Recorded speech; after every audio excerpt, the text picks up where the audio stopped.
you're watching our program, Freely and Critically. Today, our special guest is Professor Marianna Gladysh from Lviv University. So, dear Marianna, my first question is then for you, what is the situation in Lviv in general, in this war situation? Because bombarding has also touched Lviv. What is your experience and what do you think? Yeah, good day, dear colleagues, dear viewers. I am very happy to be invited to this discussion, giving the possibility to tell you more of what is going on the western part of Ukraine, which is also affected by the war. So answering your question, yes, Lviv, we call it as a hub, the main hub for humanitarian aid, for internally displaced persons, a main logistics center for the military aid that is provided by our allies from the West. Of course, it has affected the 24th of February has affected the life of every Ukrainian. On the first day of the war, we were not shelled by the missiles, but then we had several already, and even 2 days ago, my city was under shelling. I mean, several missiles hit the electrical power stations in Lviv. The aim of shelling and sending missile is just to cut us from the supplies from the Western allies, to destroy the railway station, to threaten people. As I said, Lviv is a hub. Yes, we, at least in Lviv, have hosted more than 300,000 internally displaced persons. I mean, those that are staying in Lviv, though there were much more like using Lviv as a place to move further to Poland and then to other European countries. So at first days of the war, there was a great influx of people fleeing from the war. The first people were from Kiev region, because it's the closest to Lviv. It was easier for them to get. Then we had refugees from Kharkiv and other regions trying to find the place for them to stay. Many Lvivian citizens of Lviv just opened and were taking people from the railway stations to their houses, women with small children. Also, our authorities opened and equipped very quickly the gyms, the school halls, a big stadium in Lviv with beds and necessary things for this huge number of refugees, internally displaced persons. Our aim was just to help other Ukrainians, despite being as well afraid and scared what would happen in future. There was even one try of the Russian forces even to land not far from Lviv in one military base, but luckily we managed to destroy them. Our military destroyed them. So, and if we talk about our Lviv University, we had to stop the educational process. The authorities of our university decided, as in many universities, for 2 weeks in order just to cope with the situation. Then in 2 weeks, the educational process restored. And we are now working on a distant mode online. Unfortunately, there are some of our students that are now in the newly temporarily occupied territories, and it's very difficult for them to join online classes. But most of the students are in safe places, and we are able to work with our students, to have classes with them. Marianna, then thank you especially for this idea, city as a hub, multidimensional hub. I mean, that's for refugees, for the military forces, for the social forces as well. And my question is, how do you think about university as some kind of hub, university as a hub of sciences? Ordinarily, we discussed a lot about networking of universities, you know, university in the Europe or university collaboration of universities. But ordinarily, we skip the possibility for university to be some kind of scientific hub or studies hub. You know, it means not as a not only as a coordinator, but as a hub, because probably many of students, for example, from the Mariupol or the other places, they travel through the Ukraine, they need to stop, they would like to continue their studies, you know, and universities step by step transform their old form, you know, as some autonomous institution into some kind new form, new challenge to be as a hub of science. What's your opinion about this one? Yes, thank you for the question. Lviv, Ivan Franko National University of Lviv has already transformed in such hub. We have more than 2,000 students that have escaped from the affected regions, and they were hosted by our university in the dormitories, as well as the lecturers and teachers from other universities.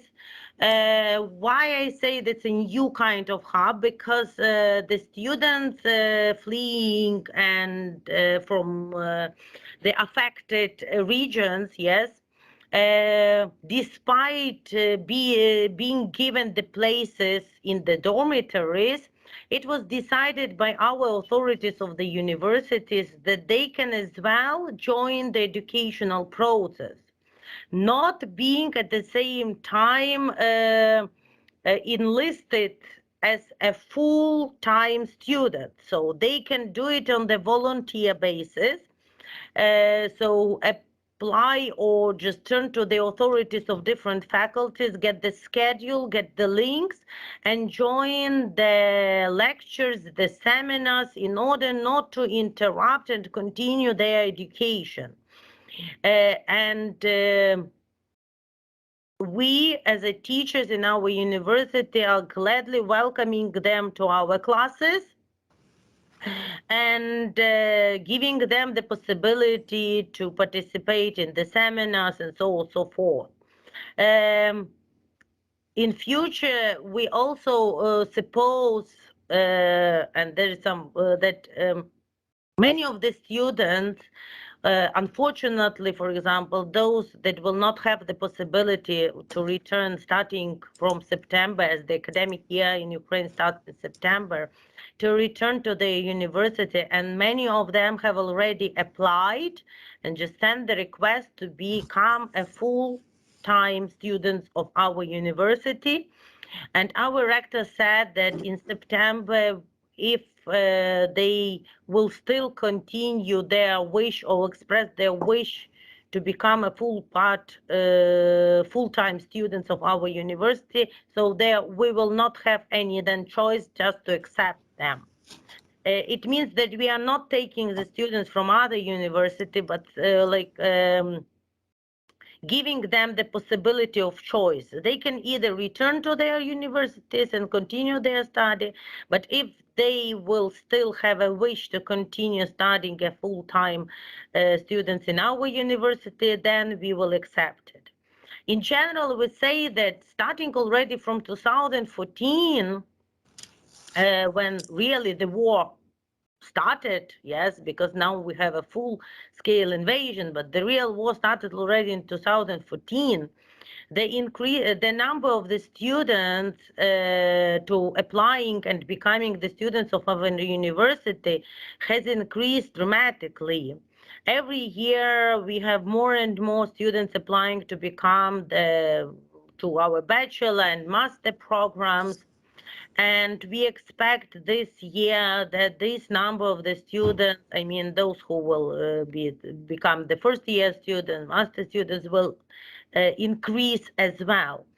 So in that way, of course, and in this way, we are becoming this hub, yes, for the students, for the teachers, yes, as well, because if the teachers of other universities will express, yes, their wish also to work with us, so we will not have the right just to reject it. As well, we have to expand, yes, and to enlarge the number and contacts and cooperation with our European partners in order to have this, to give our students for future the possibility for them, for the mobilities, for some experience of education and studying abroad in different universities. So now we are very much working on expanding our external cooperation, though Lviv is, our university is really good and is ranked as a high university, high top universities. We were the second among all the universities in Ukraine having Erasmus Plus cooperation agreements. Yes. That also makes Lviv University very much attractive to students of different regions to become a full-time students, and as well also gives us the possibility to propose students different options to study within the mobility programs, within these cooperation agreements we have in European universities. We discussed with Mariupol University rector, and he mentioned that Lviv, your university, very helped for Mariupol University, because this university was destroyed by Russian forces, as well many of professors, rectors, vice rectors who are still alive, they migrate, and some of them stopped in Lviv and tried to rebuild in some online or virtual situation in Mariupol, and Lviv University is involved into this project. Could you discuss some details about this one? And just to add, just a few days ago, we had a similar interview on our program with Sergei Pakhomenko, politology from Mariupol University. So and maybe you even know him personally. Yeah. So I will tell that me personally, and our university has a very close and good contacts with Mariupol University. Before the war, starting from 2017, we were partners in the joint Erasmus Plus K2 Action project, a Baltic Black Sea regional cooperation, and we cooperated within this project, which turned out not only to be a project of scientific cooperation, but has gone beyond it, and our friendly relations, really friendly relations with Mariupol University, we were planning for further future projects, and I'm sure we will do them in future, despite that Mariupol University is relocated, but it will survive. It still exists and will exist. So we are hoping for further future fruitful cooperation, and of course this friendship that we have gained during these years. We were all very much worried about our friends and colleagues from Mariupol University, and as soon as we managed to get in contact with them after they were out of contact for more than two weeks, yes, and even as yes, I know Sergei personally very much, and I will maybe tell you that I even hosted him and his family in my house. And I asked him even before the war started, and the very beginning, asked him and asked other colleagues just to leave Mariupol, because we somehow understood that it would be worse than in 2014. We were discussing with them, and they expected and they thought that it would be like in 2014, some shellings in the eastern part of the city, but that Russians wouldn't go so far, destroying completely the whole city. So and other colleagues that I know, other friends also, most of them fled to Lviv or to Lviv region, because they knew that they will be hosted in our families, in our houses, that our university will host the students, and it was announced and declared during the meeting of Mykola Trofimenko, the rector of Mariupol University, and our rector. So they had the first visit when the rector of Mariupol University managed to have after getting to Lviv. So that was the first meeting was with our rector of our university, and our rector confirmed that we are fully on disposal, and what we can do, what our university and staff can do for them in order to help them, yes, to the students. So we, as I said, so we provided the dormitories for the students and for the teachers. Those who know personally each other were hosting in our houses, because it means that it shows, and it means that we are very much united, Ukrainians, and it doesn't matter the teachers or other people are from the eastern part, from the south, and from the northern part. So they feel like at home. They are in the western part of Ukraine, because Ukraine is one country, and we are all Ukrainians, and we are like really united, and everybody, what we can do, in what way we can assist and help, we are trying and doing everything possible, trying to do our best to help, because we understand how awful it's like now to be, those people are like homeless. Yes, they lost their homes, they lost everything, but they didn't lose the most precious, their lives. So I was stressing and telling them that the most important thing, that you are alive, everything will be restored, buildings will be restored, the life will change for better, we will have great future projects, but the most important that they are alive. May I ask you now about political happenings and in relation to communication and diplomacy?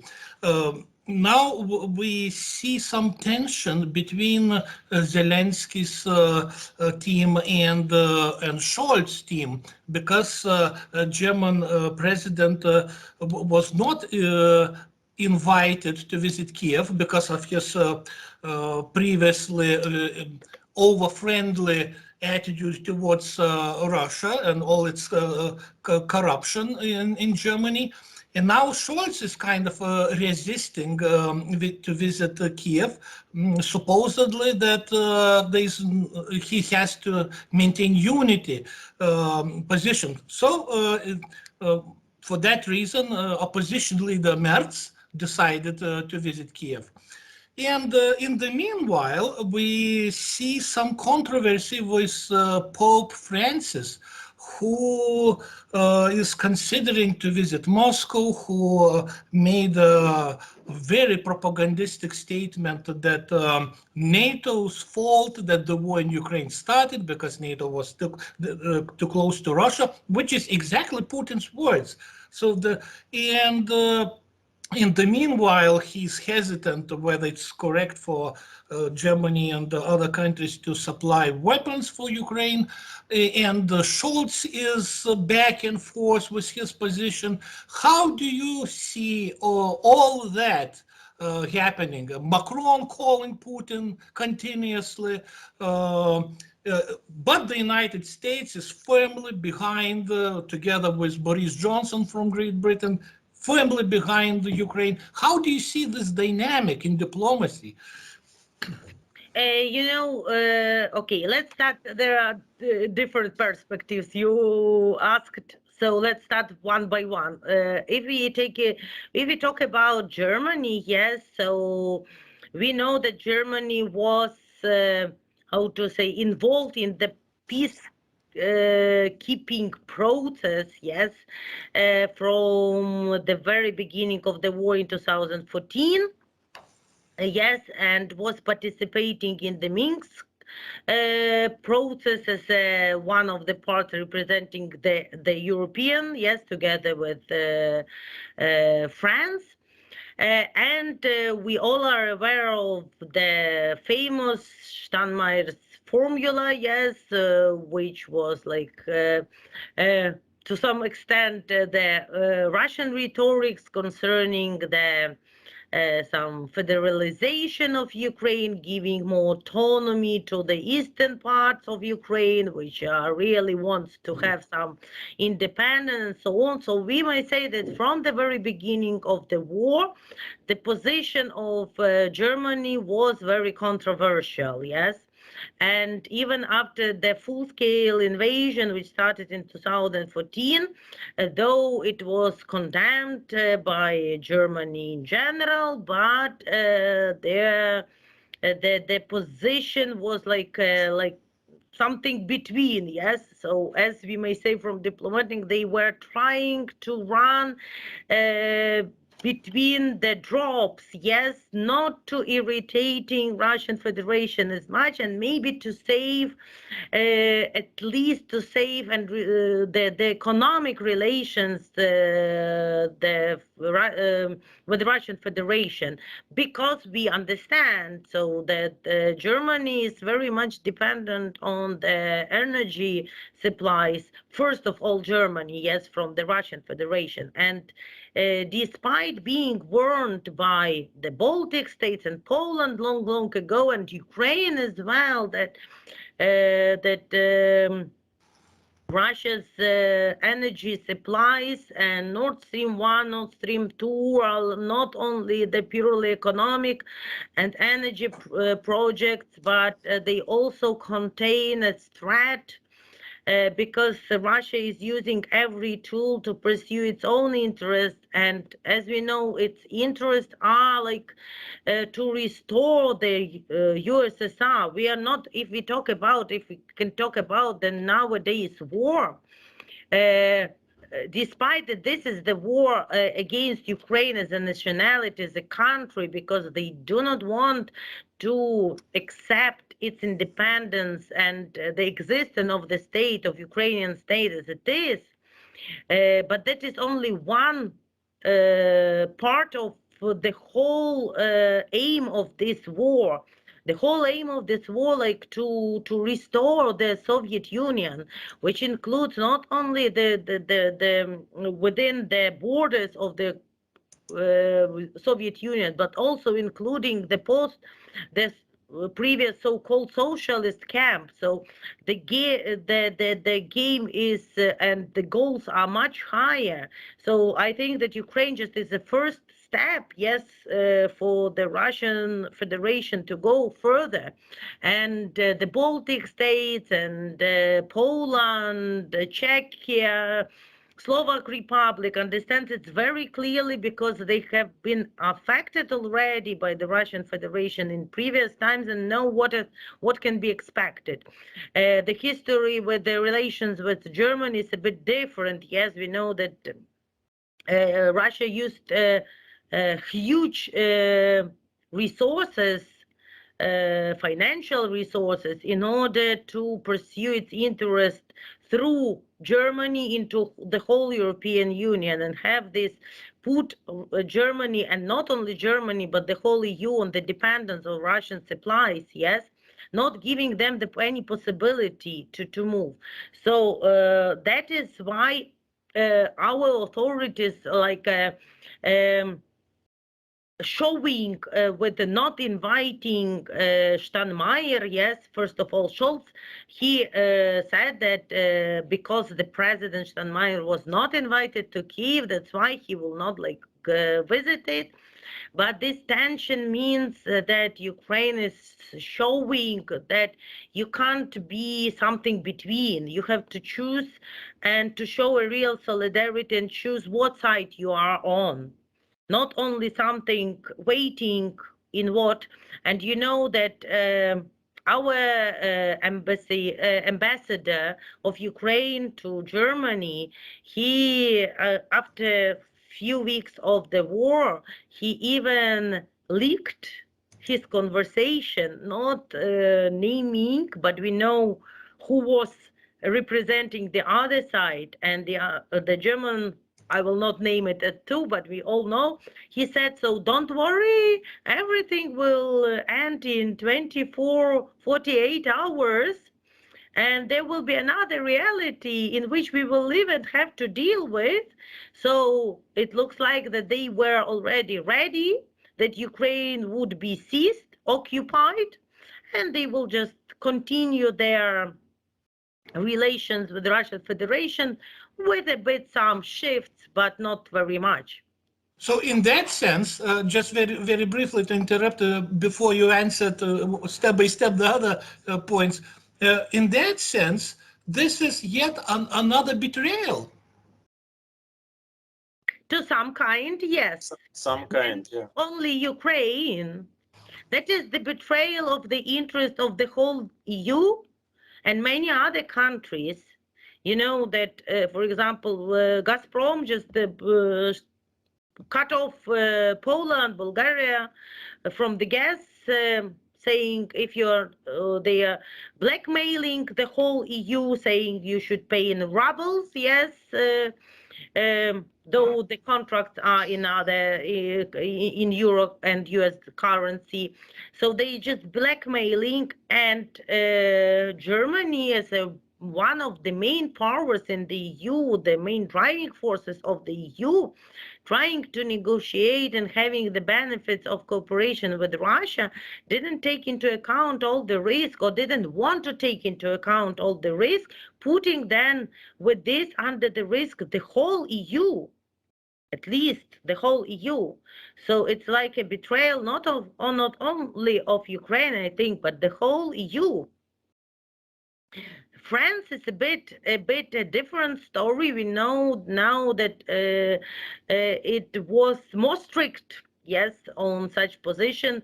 So they are concerning constant calling. So that is one of the ways, one of the tools, yes, to negotiate a bit, try to negotiate, yes, try to have some contacts, trying to persuade Putin to stop this aggression, this war, like to maybe to propose something to him. Concerning Pope, it's another story, yes, with another background. So first of all, we should take into account the background of the Pope Francis. So he is not European, yes. He's not John Paul II. Yes, he's not John Paul II, knowing all the realities. He is from Argentina, and we may say that Italy in general was not very much first in,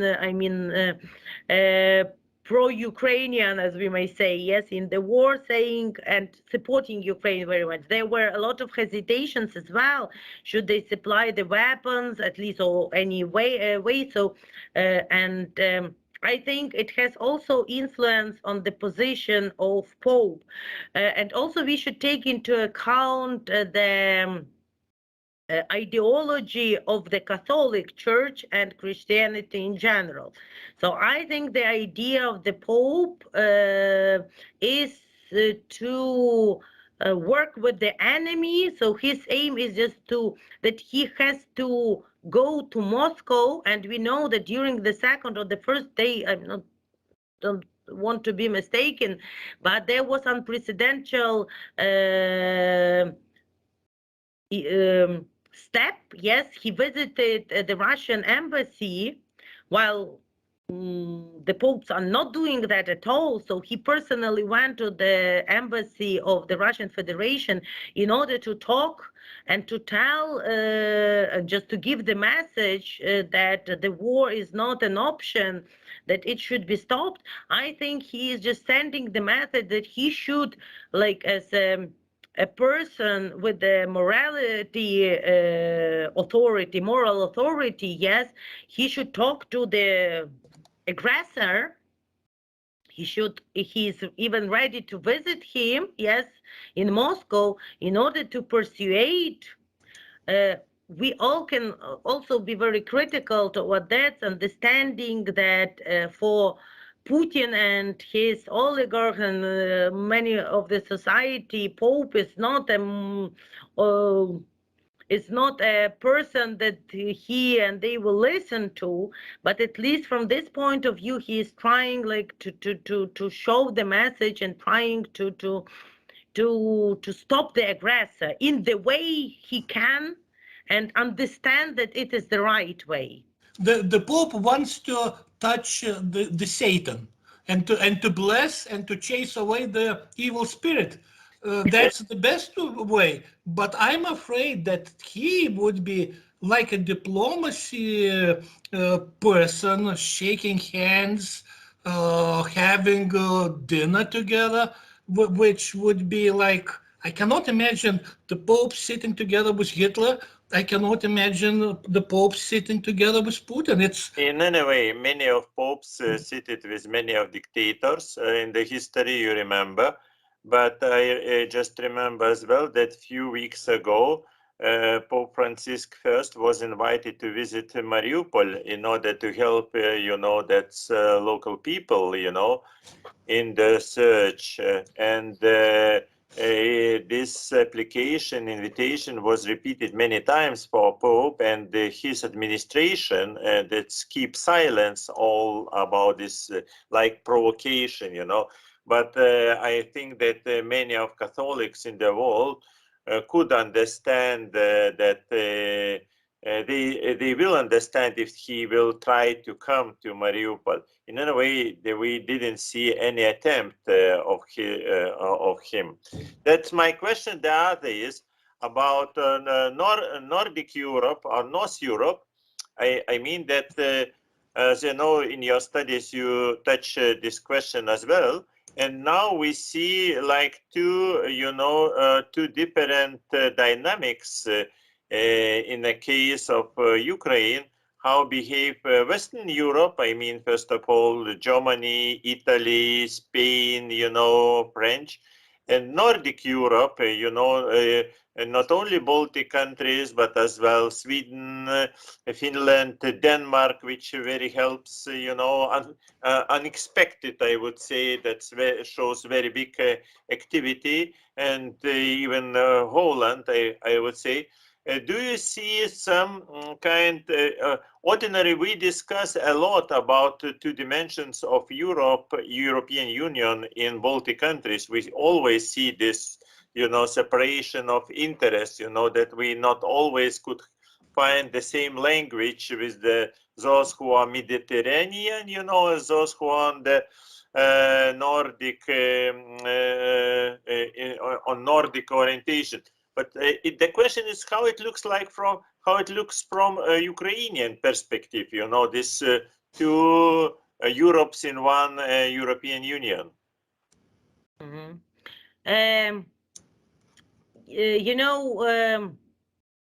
Ukraine was also always sure of our allies, of our neighbors. I mean, Eastern Europe countries, those who were in socialist camp as well, were sure of the Baltic states, the countries that were under that knew, yes, what is Russian occupation, yes, because Soviet occupation very often we say it's a Russian occupation. Those countries didn't experience that. So these the countries of Poland, Czechia, Slovakia, the Baltic countries, Lithuania, Latvia, Estonia, it's like those that we're not hesitating about the help and support in every second, yes. To some extent, yes, it was not very much a surprise for us that the Nordic countries, I mean, the Finland, Sweden, and were showing we know that Sweden, for the first time being a neutral state, decided and shipped a lot of military aid. I think the reason is that they already starting from 2014, the countries felt their threat from Russian Federation against that could be possible against these countries as well. We remember a lot of the violation of the airspace borders of the Baltic and Sweden and Norway. So that is Sweden. Finland has another history. They remember the Cold War of this Winter War of 1939. So that's the history that they remember very well. So it means, and the countries, if we talk about Spain, Italy, France, they the experience for them as a big war or some they didn't have any offense from the Russians for decades, yes. They were more affected during the Second World War by the Nazis, and the Russians the Red Army was seen as the liberators. In contrary, in the Baltic states and in many of the Eastern European countries, the so-called liberation of the Russian army was a new occupation, was another kind of occupation, and sometimes even worse than the Nazi occupation, because the Soviet regime did a lot of awful and horrible things.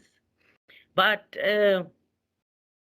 when the whole world and Europe are talking about the Nazis' crimes, not very much is talked about the Soviet crimes, which was committed against the Baltic countries, Poland, Ukraine, and so on and so forth. That is why I think the historical heritage of the memory or historical memory is also that it is should be considered while we're taking into account the nowadays attitude of the countries, yes, in support, not only just declaration support, but in a practical support. Maybe you know that, for example, it was even for me a great surprise when one of the informational sources published published a graph of the countries that gave most military aid in terms of euros and dollars. So the United States was the first country on the first place, and Estonia was the second. They were not announcing a lot, but just giving a really huge help. That was like, that astonished us a lot. So we didn't know the real scale of the help. But the thing is that we will get more support, I mean, from the Eastern European countries, Baltic states, and even from the Nordic countries, yes, from Sweden, Finland. So it was more expected due to the historical memory as well. And the next question is about the 9th of May. 9th of May. You know, that's Some countries celebrate the Day of Victory. It's ordinary 9th of May means Soviet concept of victory. You know that Baltic countries don't celebrate this day because we consider that is impossible because it was just second occupation. And today we know that Russia would like to organize military parade or some kind in Mariupol in 9th of May and to present it as a sign of victory.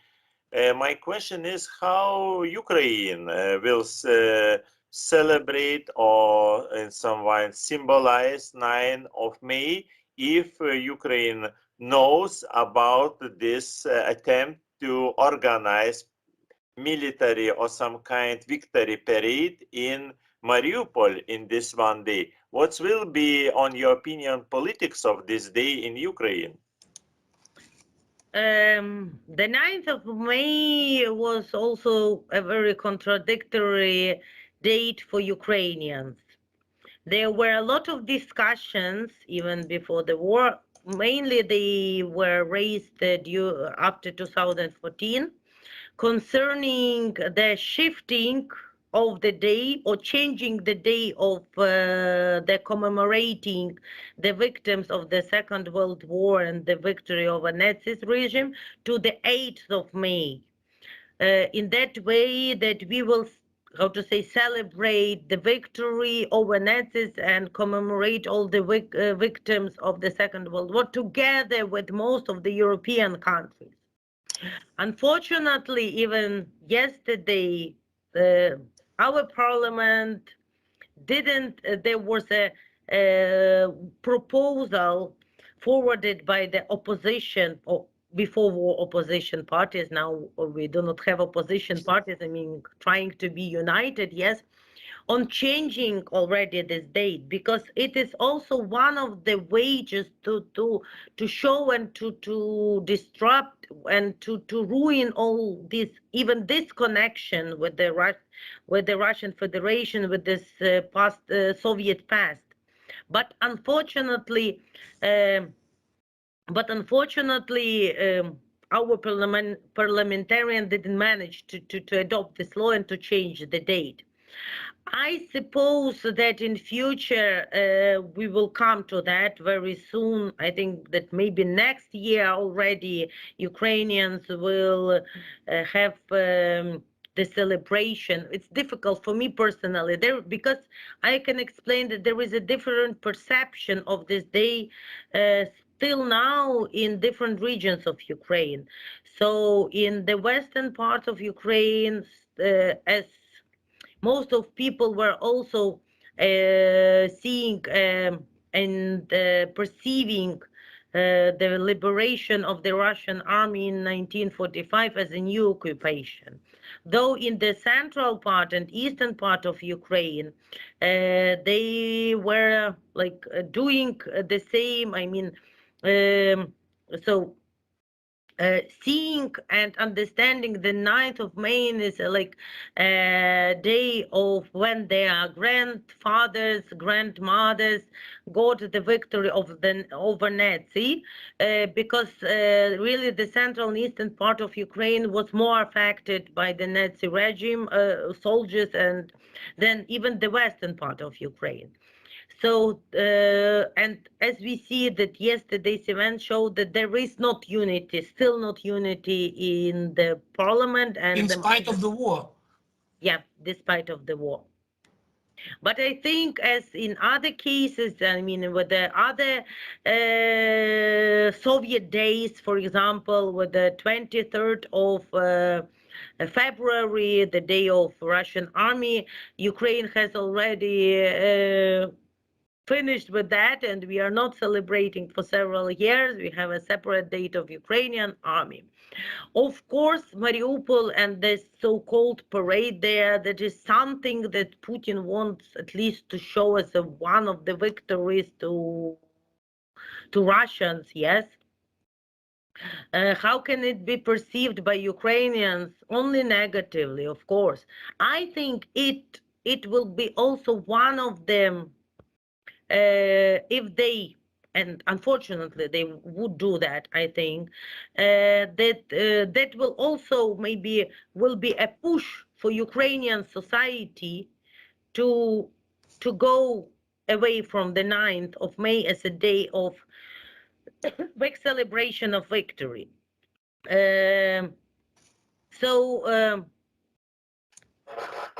We unfortunately can't change and influence the situation in Mariupol now, as it except as a territory of Azov plant is the city is occupied, yes, already fully by Russian troops and authorities, so we cannot prevent doing that. But I think, as I said, I see a good sign in that.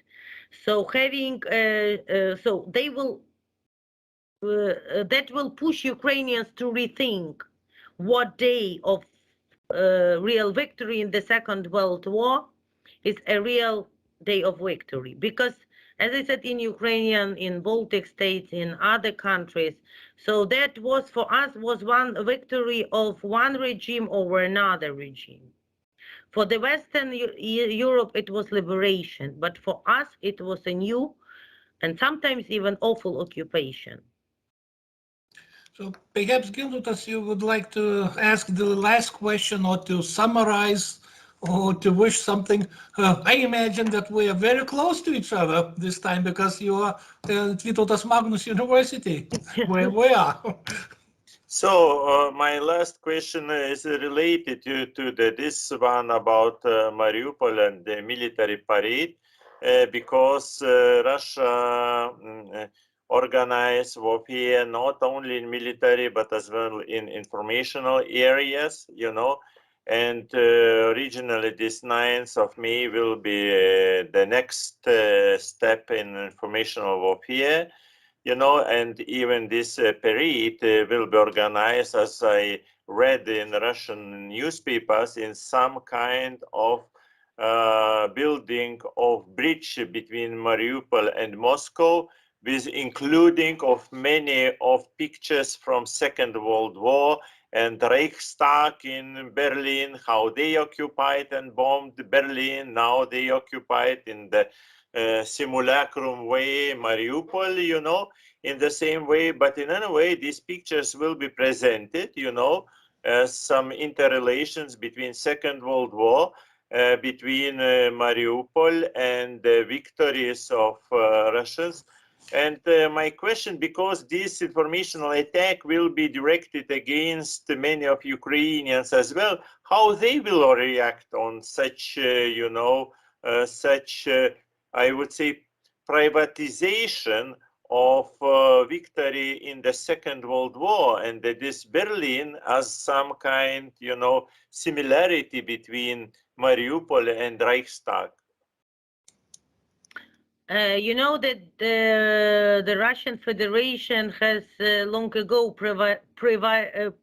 have taken all the victory of the Nazis only on their behalf, yes? So saying that and claiming that only Russians were those who defeated the Nazis. But we all know that's not true, that the Russian or the Red Army consisted of many nationalities, and most of them were Ukrainians, Belarusians, and so on and so forth. Of course, that's for them it's like a huge propaganda tool, yes, to show that the whole military operation, as they call this war now, was they were already drawing some parallels, saying that in 1945, we liberated the whole Europe from the Nazi, and as Ukraine now is a Nazi state, yes, so that's the aim of the special military operation, as you remember at the very beginning, was to denazify Ukraine.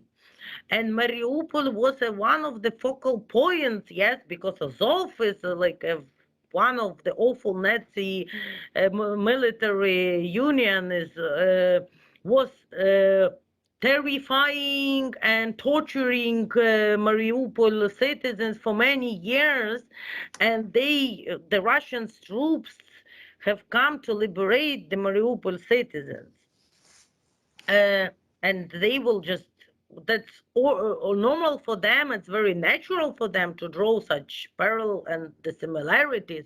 So as they bombed Reichstag in order to liberate the whole Europe, they had to bomb Mariupol just in order to liberate the citizens. But unfortunately, I would say there are some people, I think in Mariupol as well, that were thinking that you and that Azov, though we know also Azov is not the only military unit represented in Mariupol, and even now in the Azov steel plant, there are Marines, police, and so on and so forth, but they are like taking this as a Azov military union as a like a flag, yes, showing that only they are there. I would say that I had a conversation with a friend from Mariupol that escaped, and she said that even sitting in the basement and the shelling of being under shelling, some Mariupol citizens were saying that these awful Azovs are shelling them, still believing that no, it's not Russians doing that. Yeah, that's what Sergei Pakhomenko also unfortunately mentioned, that some proletariatian Soviet mentality citizens think that it's Ukrainian fault. Yes, unfortunately, because that I think the only Ukrainian fault was that Ukrainian authorities were not counteracting propaganda. Even during, so efficiently, even during the 8 years of war. And I think that the best counteracting of propaganda Russia itself has done. So if we take, for example, Kharkiv, yes, the city is close 40 kilometers from the Russian border. Yes, and if you watch some videos 2 days before the war started, asking, so the journalists were asking Kharkiv citizens, did they believe, or did they believe that the Russia will attack? They had a really huge also interaction and connection, many relatives in Russia. So most of them were saying, no, it's just a provocation, and Westerns are exaggerating, so on and so forth. Now you should talk to the Kharkiv citizens. Most of them are like